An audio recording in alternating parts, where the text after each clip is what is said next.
Respects and condolences to our brave hearts that we lost in Pulwama,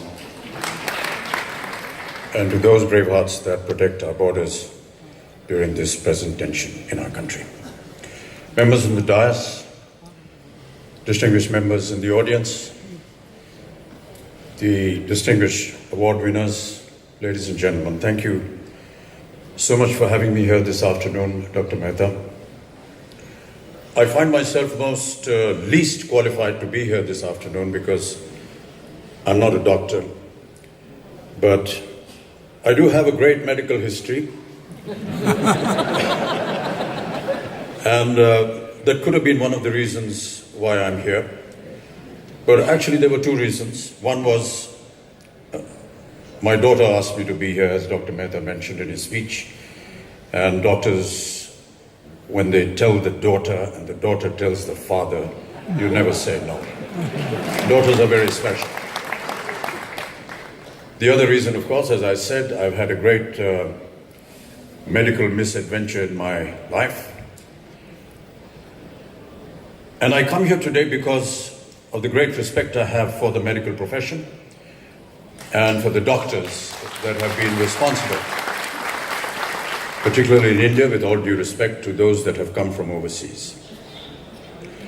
In 1982, during an action sequence in one of my films, I was grievously injured.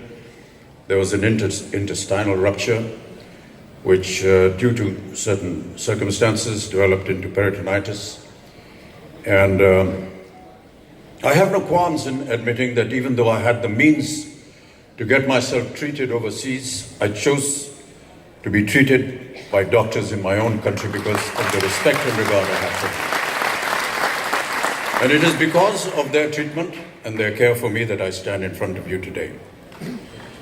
That was just one of the adventures that I had. Subsequently, there have been many: myasthenia gravis, tuberculosis, hepatitis B, diverticulitis. I'm running out of all the different adventures that I've had to face in my life. But I have to admit that it was the care and the expertise of the doctors in this country that have been responsible today for me standing in front of you. And I give them my respect and regard. I do not take anything away from the medical profession overseas. I must admit that even after getting the care and the treatment from my own doctors, when I did have occasion to go overseas, I did go in for second opinions. When I recovered from my peritonitis, I happened to be on a private visit to New York, and some of my friends there suggested that I visit the New York hospital, which is a very renowned hospital, and meet one of the famous doctors there. Many of you may know that getting a doctor's appointment in the United States of America is a process. It takes time and it takes very long. And we waited for days to be able to meet the doctor. Finally, my friend who was recommending this doctor to me sent I don't know what it's called. It's called a certificate that you get when you leave a hospital from the doctors, certifying that you're okay to live your life. So he pushed this certificate to this doctor.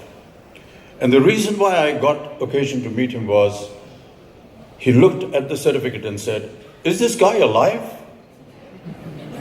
That was, to me, an indication of what a wonderful job the doctors in India have done to my system.